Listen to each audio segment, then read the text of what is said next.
So let's begin by setting the scene. Alan Wake wakes up, yeah, I had to say it, touching his head, unknowingly entering a new loop in this spiral he is in that will inevitably end with a bullet of light in his head. In this room, there's also a TV playing with an interview between Alan and this other guy called Mr. Dorr, speaking on this new book he has made and some other stuff. Now, I've always felt that there's this strange tension in this interview between him and Dorr. Now, this is probably because Alan has put his daughter and granddaughter in his horror story, which he's written it for his granddaughter to drown. Anyway, interview ends, Alan wakes up into an empty version of the stage, and then we explore a few rooms, one belonging to an aged-down version of the Anderson brothers, containing a code we'll need later, the other being Mr. Dorr's room, which he's been reading a book by Dr. Darling, which is interesting. Anyway, we use that code on the door, we see a TV that flickers with Alan on it, and then we go to the door on our right. We get attacked by Scratch talking about a ritual to lead us on, and then boom, we wake up in the room where Alan writes, or his writing room. I take a quick peek at the board that Alan uses to change scenes with ideas that he has, and we get back to writing and wake up in the pre-interview room again, touching our head. And then we see Mr. Dorr again, with Alex Casey this time, talking about a movie adaptation of Alan's Alex Casey series. We wake up again with the room being empty, go into the Anderson room, get a code, open the door, go past the room we were attacked in, and meet Ati from Control. He calls us Tom, which is interesting, and talks to us about getting a lamp. Gives us a key. We tell him we're not Tom. Ati blows this off like the Chad he is. We ask him, have we met before? And Ati gives a half useful, half not useful answer. We go downstairs, see a TV on which Mr. Dorr's on about Night Springs, and acquire the lamp, stolen from the lamp lady from the first game. Now we get to change the world by taking and returning light to it. I like these kind of mechanics in games, changing the world with a button press. We jog on to the next room and see a room with a bunch of TVs, give light to it, and see a TV run by Alan where he's in his OG outfit. Actually, I have to correct myself. This is when we have a bunch of TVs. We exit the room and enter fake New York itself and get a call by Thomas Zane, or I'm pretty sure it's him, telling us to go to the train station. And now we are in the world. I'd just like to point out that if you look at the graffiti on the walls, you'll see how insane Alan's going and some story hints. We go somewhere else than the train station because these signs are clearly pointing us towards the alleyway. And now we see Alex Casey, but more fully in the role this time, and suspicious of Alan is behind some murders. And then he goes off, which is a bad idea because around that corner he gets attacked by Mr. Scratch, or I think it might be the Dark Presence. We notice an odd fusion between his head and a plank, and we also get a weapon, which is nice. We can also change this scene and go through this new pathway and see our first upgrade, which are these circle of words that, when you point your torch at for a few seconds, you acquire. These upgrades can also be a bit annoying because they still linger around after acquiring them. They should have made them fade away so you actually had them. Now it's combat time, and the enemies we have are the Shaded, which are dark reflections of Alan. We know this because they say certain lines from a TV we'll see later. Another interesting thing about them is that not all of them are hostile, but telling which ones are require you to point your torch at them until they fade away or don't, which means it's fight time. You can also avoid them by turning off your torch and keeping a distance. Just one more detail, if you walk into a Shaded, you'll be thrown to the ground, even if they're not hostile. Right, combat. You want to point your torch at the hostile Shaded, then focus it, which will consume a bar of battery. If the bar is empty, you gotta reload it with some double A's. You next shoot them, Headshots do extra damage, and you dodge the free whack combo. Oh yeah, you have melee as well, but you probably won't be using it though. I go and ignore where I'm supposed to go for now, and I meet up with Tim Breaker, the guy kidnapped by Door, and put in the Dark Place for some reason. He will provide a map that will show us upgrades and other stuff throughout the campaign. Also, a wall that will continue to contain more info and speculation on Mr. Door. We speak and get hints that we've spoken before, and some other stuff about Door, and we head off. We see our first Casey board dialogue and get some more insight on Alex Casey. Now, I don't know how I skipped over this through my script, but I did come over a TV going on about writing is the key out of the Dark Place, so yeah, that happened. I collect the light from a taxi that causes it to turn into a police car with its sirens on and fight some shaded. I go off to the train station, and fun fact about the train station, if you look at the signs or posters in this place, you'll see references to the first game and how Alan is slowly going insane. We get this black and white board that, if we line it up, we get dialogue, and our first idea to reshape the scenes in the train station. We move and get jump scared and save. Damn, I forgot to mention about one of these darkness wall things. They're this campaign's version of invisible walls. They kind of show how, in this reality, at the edges of it, only darkness really exists outside of it. I move on to the next changeable scene, a collapsed tunnelway. Changing it to the FBI scene, we get one of those circle things showing a conversation between two cops about the missing agent being led into a trap by the cult, and Alan being behind this cult who murdered this agent. Moving on, I claim a light for the lamp and get one of those circles for another conversation. This conversation between Casey and a professor. We learn that Scratch's cult uses this place for sacrifices, also an idea to change the scenes. Going back to the collapsed tunnel, I use the murder cult idea in the scene. We see that they display Casey books, scratching out sentences and leaving certain words that refer to events in the other campaign, Alan's writing room, and the ending, I think. But you only really see this in photo mode. You can also hear whispering, which is cool. I use the light I obtained and move on, seeing Tim talk about Door and his search. He also speaks on his dreams being other realities, probably referring to his DLC. We get a little scare and boom, new save room with a new Schizo Alan TV scene is cool. I enter the derailed train car scene, check out the FBI version, see a walkie-talkie with, I think, Agent Estevez from Saga's campaign on it. We try out the cult one and we get a new enemy type who flings darkness at us. We also get a conversation between Casey and the professor again about the Torchbearers, a secret society, and how the cult burnt them in one of these train cars.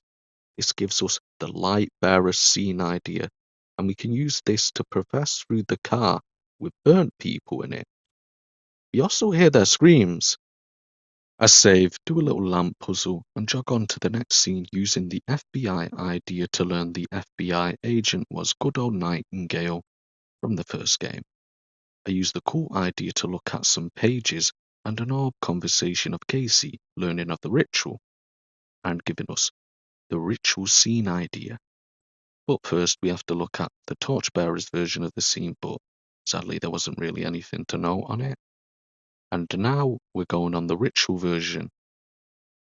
Now, there's pages left all over the place in this scene, and chanting of a ritual to lead us on, and Scratch being the one to meet them when Alan is gone, reference to the first game. I fight some shaded and get another orb after being jumped. Casey talks on the rumours about the Torchbearers, that they're an order of mystic outsiders, and that they also use these tunnels.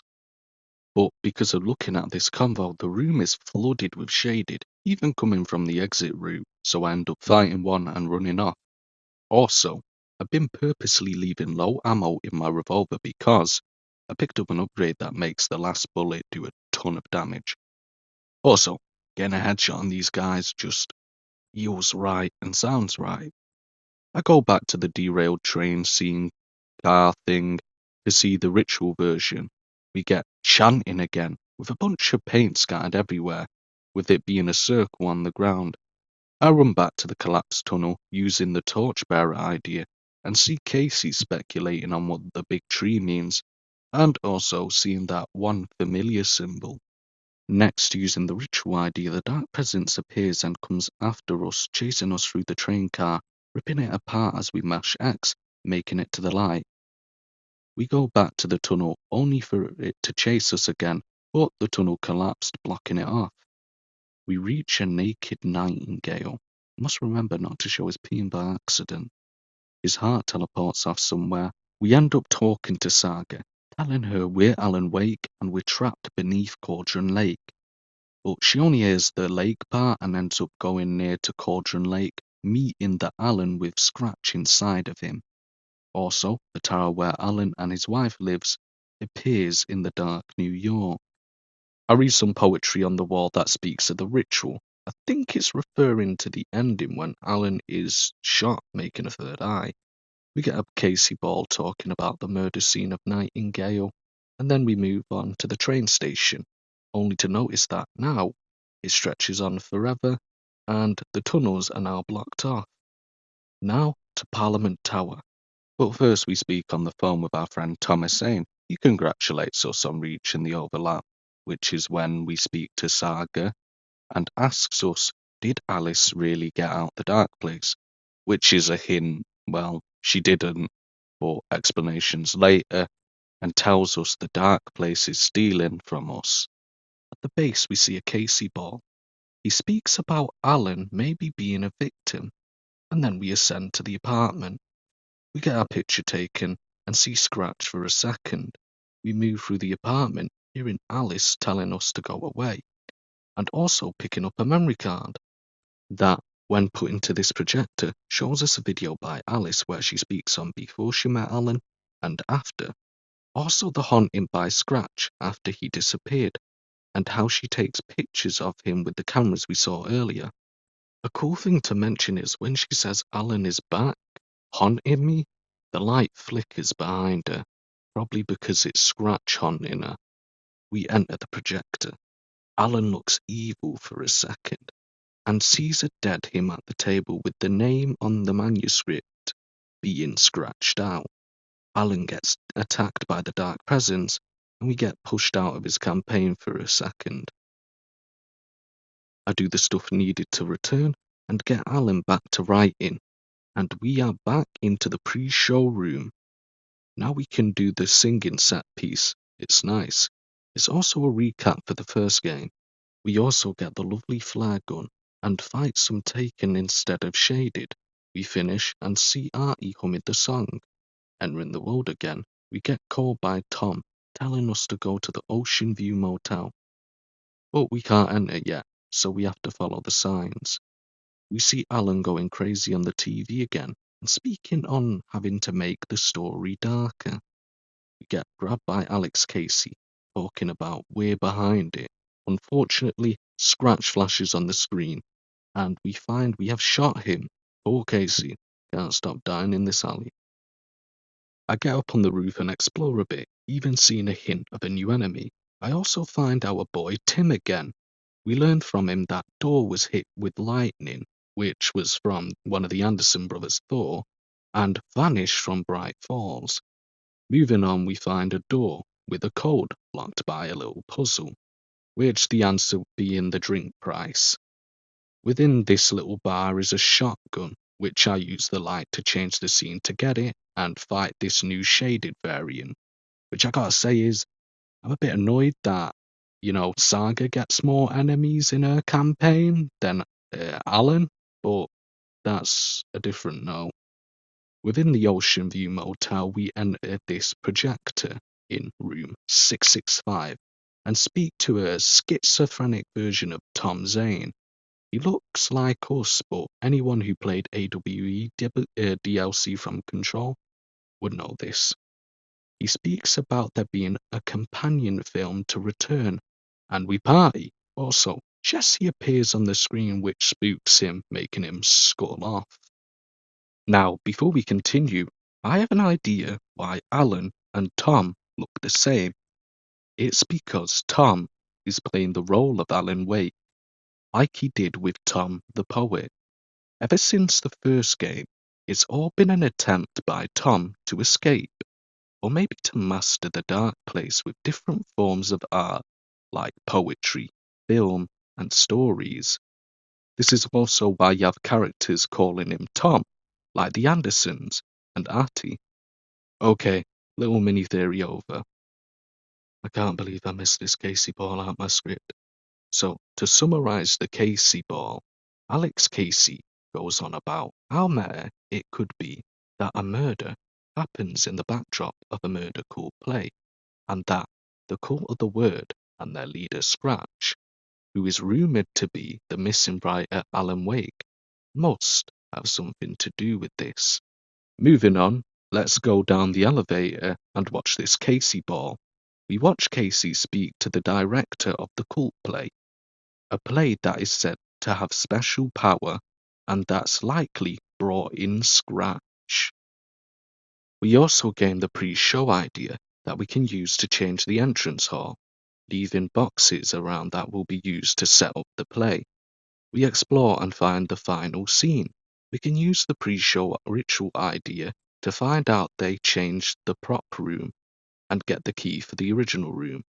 I move on and find a new room, the rehearsal room, with a Casey Ball. It starts with the ritual to lead us on, Shan, and we learn the director picked this Ocean View Motel because it's haunted, and that a real cult summoned something here once.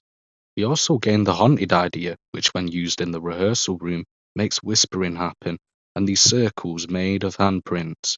There's also this other room with a Dr. Darling TV appearance, but when in New Game Plus, speaks on scientifically testing the dark place, but needing a creative mind, which then Tom Zane appears, talking about combining science and creativity. I think this is where the Dr. Darling and Tom Zane are Alan theory comes from, which I think is kind of cool for a theory, but I'm going to stick with Tom playing Alan as a role. I also find this room with red cups and knock one over, but discover the other ones are fixed in place. I also see Tim Breaker and learn that Tim hums the theme of Night Springs and that it might be connected to Door, which it is because Alan and Door do like some project. It's all linked to the DLC. This is another thing. Reaching the next scene, which is the ballroom, we use the ritual show idea. The room is filled with chairs and a board instructing the actors on how to act, and the room changes. I also get a key for room 101 and use the haunted idea. The ritual to lead us on chant happens, with the stage being a recreation of the writer's room. We also see a Casey Ball that speaks on Scratch being good at playing the role of the devil, and things getting weird when he's around. We also get the devil idea, and using it, it makes a bloody scene with dead cultists and a threat on the typewriter by Scratch about hurting Alice. The room also gets filled with shaded, so I have to fight them. I leave, use the devil ID on the rehearsal room, and Alan comments on this being the appetizer before the main course of the ritual site for Scratch. I also use the haunted idea in the final scene. The entrance is blocked off by chairs, and I think I can hear chanting. I also use the devil idea, and we end up getting a dead body and some blood. I use the room key for room 101 and get an Alan TV. He speaks on getting visions from the real world that help him write reality by giving him ideas. Next, I change the entrance hall. The circle paint remains, but no whispering. We move on to the devil idea, and now we can go upstairs. Look, Casey Ball. He's investigating Scratch's room 666, learning that he's only ever came out when he needs to play his role in the play. On the way to the room we find many bodies and another Casey Ball, where he and the director speak about the murder victim. She said she knew the original script to the play and even was the writer's muse, also explaining that in a part of the play, the devil goes through the scenes murdering, which we have seen, where he finally goes to the muse to murder her. We also gain the climax idea and get chased by Scratch and get away. I used the new idea on the entrance hall, turning the devil scene into a crime scene with a ball by those two NYPD officers from the train tunnel. They hate Casey, asking so many questions, and that they were working for the cool and are now covering up the evidence of Scratch murdering throughout this hotel and are going to place it in an alleyway. I also go to the other rooms to see what the idea will do to him, using it on the rehearsal room where it turns it into a crime scene, and the same for the ballroom. But in the ballroom, we get a comment about the cops cleaning up the scene so it won't be traced back to the cult. Now for the final scene, we see visions from Saga's campaign and the records she will need. This place is also flooded, and we also read the poem on the door. It references the start of the game and the chanting by Scratch, and also hurting Alice in the writer's room, I think. Anyway, we get to see the lamp lady in the bath, but she disappears. We converse with Saga, we speak on the clicker, telling her to get it, and stopping Scratch from writing her daughter into the story. We leave and see a Casey ball where he ponders on feeling like he's almost playing a role for someone else. Yep, seems right. We return to Parliament Tower to get our picture taken and also see some emails by Barry helping Alice and even keeping people from gobbling up the rights to our books. He also joined a cult. I think this is a reference to Control, but I'm not too sure. Alice also turned the bathroom into a dark room, and there's these post-it notes talking about making you see beneath the surface, and no such thing as too personal. Moving on, we see a set of TVs where Alice speaks about how she felt heartbroken after Alan disappeared, there being something dark she needed to show, see, and search for, which you can see the light behind her turn out when she mentions dark again. In the last TV, she speaks on the world beyond ours, likely the dark place, and trying to prove it exists. We also enter the TV and get to work again, scratching out our name on the return story, which, if this version came true, the world would be taken by the dark presence. Also, Scratch shoots us, or another version of Alan thinking we're Scratch. We plan on visiting Tom again and also see visions at the end of the story. Back in the pre-show room, everything's wrong. The room's flooded, the TV doesn't show us the pre-show stuff again before we enter, and when we do enter, the mood there has changed as well. In the interview, no old gods of Asgards are playing, just Alan and Dor. Dor said he enjoyed their time doing the Night Springs, but is sick of the loops Alan insists on doing, or the people helping him and bringing his family, like I said before, into this. The only thing he wants from him now is when time comes for Alan to play his role like he did, or stay out of his way, which probably means he's likely the big bad of Control 2 for me, but I don't know. When going from the interview place, we notice everything's flooded as well, and Shaded are now inside this place. We speak to Artie again. He speaks cryptidly, like he always does, and says that he's in one of our movies, Yo Ten Yo. He also tells us to get the photos by our wife in the basement. The photos are the clicker and a bullet of light that we will be shot with. We return to the TV room and see that this TV is playing a rant by Alan. Also, this is the one where the Shaded get their lines from. Things they say like, "Ram these words down your throat" made it clear to me that these Shaded are either evil Allens or a reflection of him from this rant. We also see a Casey Ball speaking on meeting Tom Zane, saying directors are no different to cult leaders and questioning if Zane is another alias for Scratch. Also, that Zane and Alan are working on a movie. I also visit the alleyway, but no sign of Casey. Alan comments that things are moving to an obscured escalation, and you can also hear a scream like from what the darkness does. Anyway, to Zane's room. Entering the projector, we have Zane tied up on a chair, and Alan holding him at gunpoint. He tells us Scratch won't return, promising to get him out as well, but left him behind. He tells us we can make him pay for what he did to us through a murder site at his movie theatre. Then he does something weird. They begin to shift positions, with Zane holding Alan at gunpoint and vice versa. But we shoot him and take the ticket and leave. But when we linger at the projector site, we see that Zane's fine and the bullet didn't do anything, saying that is drama. Zane is truly strange. Alright, moving on to the movie theatre, I fight some shaded and do a little puzzle to unlock the room that Tim is in.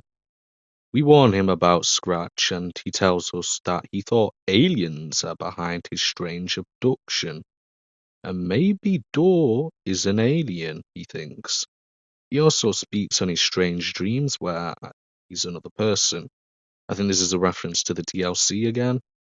We also see a Casey Ball where he tells us he's a broken man with not much to live for. Moving on, we use a ticket to enter the movie theatre. The place is messy. We also have a Casey Ball where Casey speaks on feeling like this case has been going on forever. They've been leaving crime scenes with clues with obscure meanings, and he feels like a terrifying revelation is about to come. We also get the cult of the word scene idea to change the lobby. We use it, and it really cleans up the place, adding a curtain to block off the entrance, and these pillars with bulbs inside them, and it also blocks off this room with a trail of blood leading to it. Oh, and before I forget to mention, we got another Crazy Alan TV. I have a little theory that maybe these are different points of him in a loop or previous loops or maybe future ones where he's just given up in this one and he's also hinting that, well, the dark presence is possessing him and that's why he has to stop writing because, well, if he continues writing, he's just going to hurt people because he's going to make it into a horror. I undo the idea and then redo it whilst being inside that room, which seems to be a dressing room, but then changes into an interrogation room. The Casey Ball reveals that the cult has something special waiting for Casey and those police from previous locations. Also, that Casey will meet their master behind the cult soon. Next, I use the New York Finest idea. The chair changes into a painting. Those bulbs in the main room now glow red, and the entrance curtains now have that double triangle that have been throughout the game but I forgot to mention. Next, entering the theatre hall, I also notice it's dirty as well. We see another Casey Ball. He says that Tom Zane made one film, Tom the Poet, and like that character, he disappeared. But his earlier lost film from his days in Finland was the cult's Holy Grail, similar to how they treat Wake's book. When using the cult of the word ideas here, the room is cleaned up, with the seats being filled with shaded and the projector repeating a countdown. We also get another Casey Ball, where the cultist reveals once again that Casey has a role within this ritual, and also giving us the lost clip idea.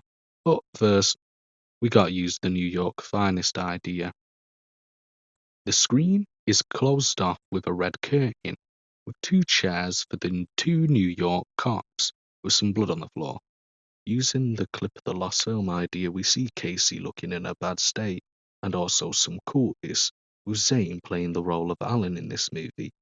We can give Zane the light from our lamp to allow us to move on, getting us into the night scene.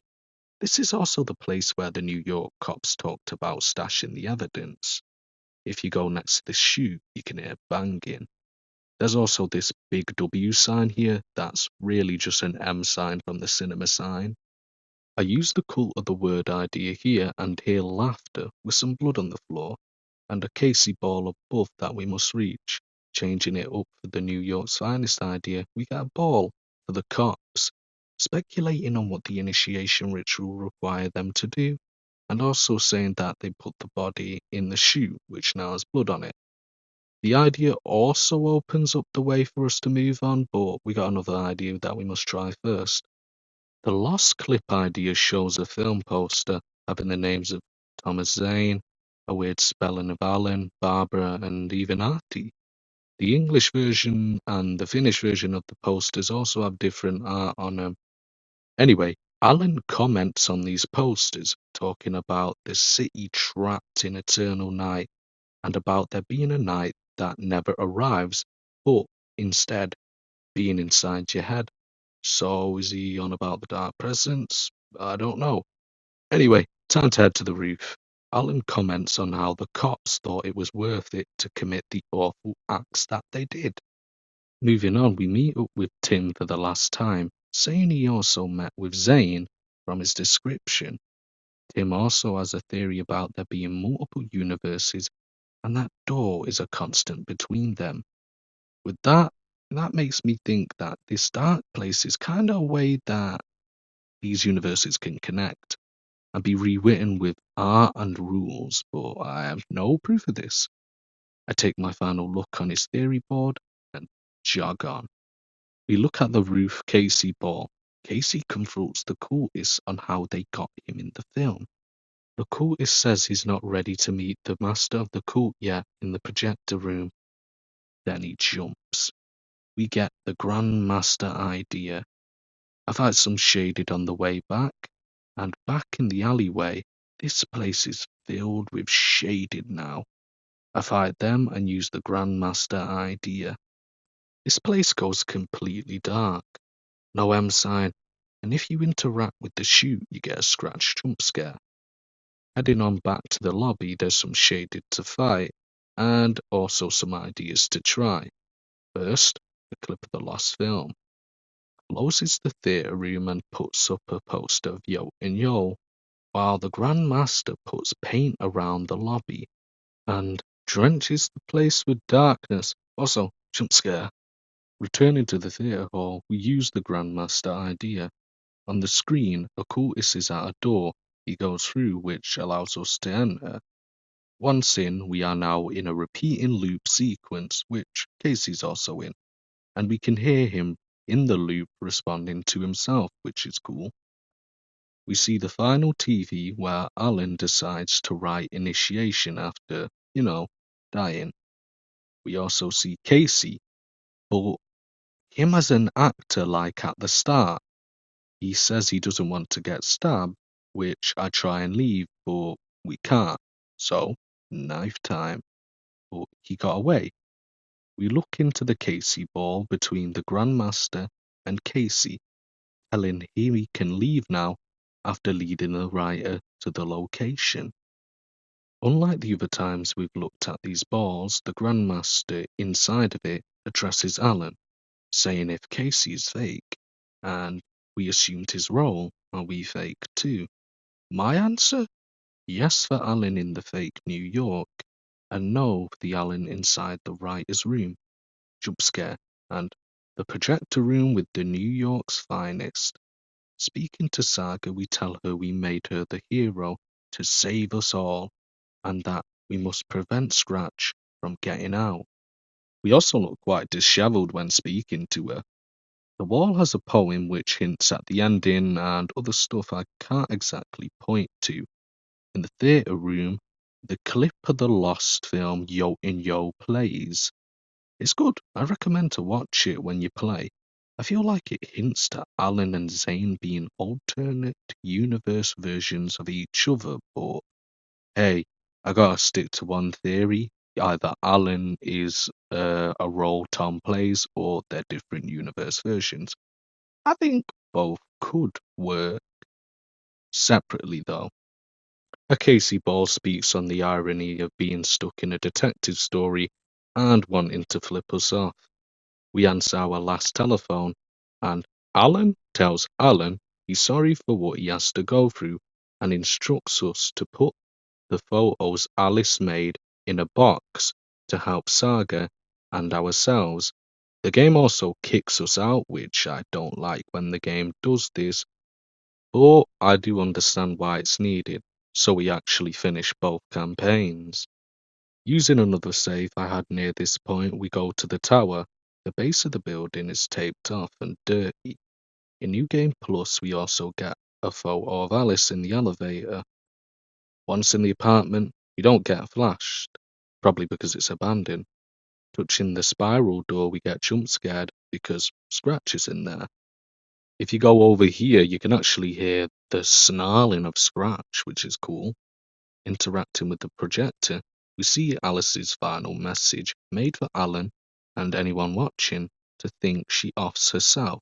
What really happens by the looks of it is she's dived into Cauldron Lake, and that's how she's been helping us. We also get hints to people thinking she did this outside at the statue. If you read those notes, there's hints to Alice offing herself, which we know she really didn't do, but people think that. Also, I don't have footage of this, sadly. Now mad and back in the writer's room, we shoot ourselves, believing we are Scratch, when Scratch is actually him making edits. Or was it when the Dark Presence enters him? I'm not too sure. I think it's the Dark Presence thing, though. The Dark Presence enters us with Alan chanting about the ritual to lead us on. The pages of Return and Alan are taken into the real world after Saga does that epic song, bringing him, well, to the real world.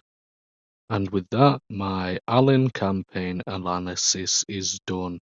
Really enjoyed the atmosphere of the dark New York and really enjoyed the mechanics of like shifting areas. I've always liked that in games.